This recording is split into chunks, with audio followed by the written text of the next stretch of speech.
Ça y est, le pilote automatique est installé. Alors, il n'est pas réglé, il faut le calibrer. Il n'est pas réglé encore, mais tout est installé. Donc, quand on allume les instruments, alors évidemment, vous n'allez pas voir là. Quand on allume les instruments, ici, tout effectivement, les instruments s'allument. Et quand j'allume le pilote, tous les instruments s'allument. Vous allez me dire, rien ne change. Si, parce qu'en plus, le calculateur s'allume. Voilà, la CU200 s'allume. Donc, et on le voit, si j'appuie sur autopilote, voilà, on voit les instruments qui s'allument ici. Et donc, on va aller voir un petit peu ce que ça donne là-bas. Alors évidemment, on est à marée basse. Donc ça bip, ça bip, ça bip. Voilà. Donc, comme vous le voyez, j'ai plus la force du vent. Parce que là-haut, vous le verrez pas, mais il me manque mes godets. Je l'avais dit.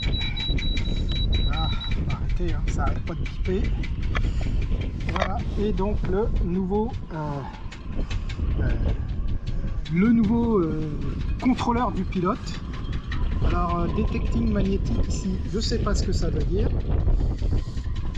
Voilà, donc j'ai un petit peu été me balader. J'ai pas trop encore trop bidouillé parce que je sais pas exactement ce que je dois régler. Mais ça fonctionne. Et là-bas, alors je remets les caches, évidemment. Et là-bas, en plus ça doit souffler dans le... J'espère que vous m'avez compris. J'espère que vous avez compris parce que ça soufflait. Parce que j'ai la lampe qui est là-bas. Elle est là. Voilà. Et donc ici, on voit, je vais le laisser, que rien que... Que voilà, les petits voyants sont allumés. Donc ici, c'est le on-off. Donc on voit bien qu'il est sur on, sur 12 volts. Voilà. Donc ça fonctionne. Évidemment, ça fonctionne. Est-ce que ça fonctionne bien? Je sais pas, mais ça fonctionne. Il y aura toujours le problème du compas qui est un endroit qui n'est peut-être pas le bon. Et ça, je le verrai. Et de toute façon, si je dois le déplacer, il faut que j'achète un câble Cytoken G. Mais donc voilà. C'est un bon début. Bon, alors, j'ai configuré l'affichage pour récupérer un petit peu toutes les infos. Donc là, la barre, elle est censée être centrée. Ah, on passe en dessous les 1 mètre. Donc il y a un peu de vent, donc forcément, on bouge. Enfin, il y a un peu de houle dans le port, donc effectivement, par moment, on descend sous les 1 mètre. Donc je reviens là. Alors il y a du vent, j'espère que ça s'entend pas trop dans le micro. J'ai appliqué le menu d'aide au calibrage, les données des autres. Voilà. 09, 09.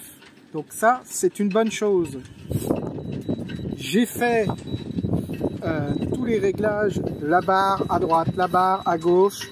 J'ai mis en temps de réponse. Alors là, c'est pas un numéro comme sur les ST4000. C'est croisière, performance et loisirs. Donc je l'ai mis en croisière. Et puis donc, quand j'active le pilote pour le moment, à quai, ça donne ça. Voilà, là il est en auto. Donc là, je sais pas ce qui lui arrive, mais voilà. Il me fait ça. Donc j'arrête tout de suite, bien évidemment. Voilà. Alors, la chose intéressante, c'est que là, je l'ai calé, je l'ai centré à vue. Je ne sais pas dans quelle position est ma barre, mon safran exactement, mais j'ai centré la barre selon ce que j'avais là. et en m'appuyant sur les deux barres qui sont ici pour me faire une idée. Est-ce que le safran est droit? J'en sais rien, on verra bien. Normalement, quand c'est comme ça, si on l'a mis là, c'est que le bateau va tout droit. Je suis désolé. Par contre, on voit ici détection du magnétisme. Alors, d'après la doc, il faut quand même faire un virage à 270 degrés, je crois, quelque chose comme ça, pour que effectivement le compas s'étalonne. Il y a la déviation aussi, il y a tout ça à régler, enfin qui va se régler. Donc,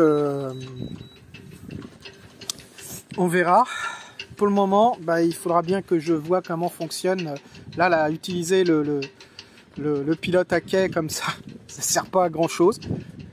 Bon, tout semble bien marcher. Le capteur d'angle en bas semble bien aligné quand la barre est droite. Les deux repérages, les deux traits de repérage que j'avais fait sur le côté sont bien alignés. Donc voilà, normalement, tout est bon. Donc la prochaine fois, il faudra qu'on le teste maintenant en mer. On voit bien les chiffres qui changent ici. Quand il y a un peu de houle et qui suivent absolument aussi vite les informations qui viennent de là. On a bien ici, on le voit là, le petit capteur de vent. Donc en fait, je pourrais avoir toutes les informations ici par rapport aux deux autres instruments qui sont là. Donc ça dialogue bien et ça envoie bien les infos ici. Donc celui-là pourrait me suffire en fait comme écran. Je dis bien comme écran puisque les capteurs ils sont bien reliés à ces deux instruments là. Bon, je vais arrêter là. Je pense que j'ai fait assez long. Je suis content. Je suis pas venu pour rien cette semaine. Mais par contre, vous voyez, j'ai les mitaines parce que malgré ça, j'ai les doigts gelés. Aujourd'hui, on est le... Alors c'est beau, hein, c'est sympa, la lumière, la luminosité, tout ça. On voit que ça clapote quand même dans le port. Et puis il y a cette drisse là-bas. Toute la nuit, elle m'a fait chier. Ce soir, je vais aller y attacher une ficelle. Parce que là, franchement, ça m'agace. Alors c'est bien, hein, ça fait partie du charme, hein, les drisses qui claquent. Mais là, c'est un peu beaucoup. Et ça frappe fort et c'est pas très loin, hein, c'est à peine 20 mètres, hein, 20-25 mètres. Bon, bref, on est donc, je disais, le 18 janvier. Je crois qu'il fait 1 ou 2 degrés là ce soir.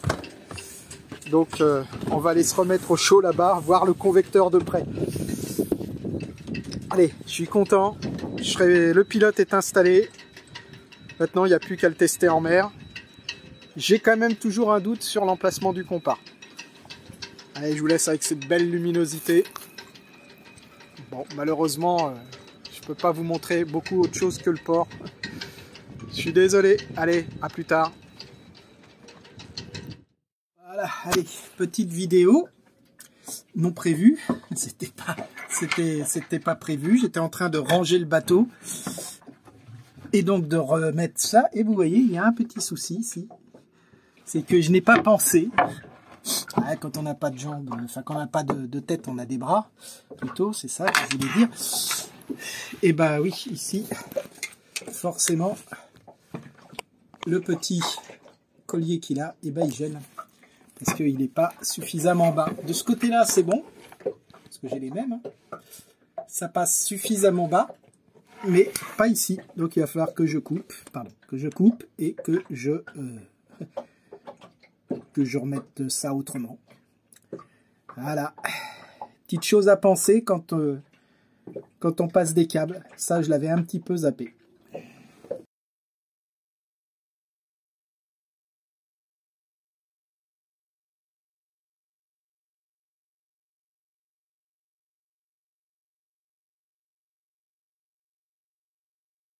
Diagnostic,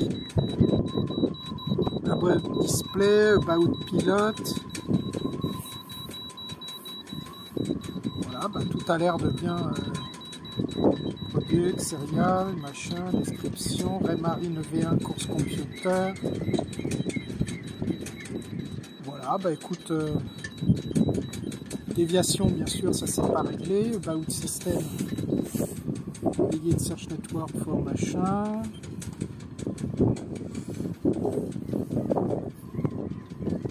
Bon, il va falloir que j'apprenne à m'en servir. Hein.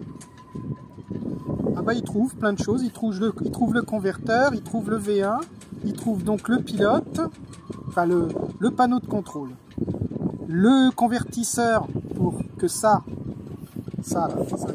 discute avec ça, sinon c'est pas possible. Le V1, ça c'est normalement le compas, et ça c'est le calculateur.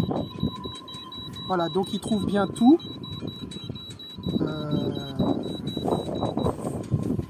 C'est pas mal. Donc il a bien tout. Il voit bien tout. Hein.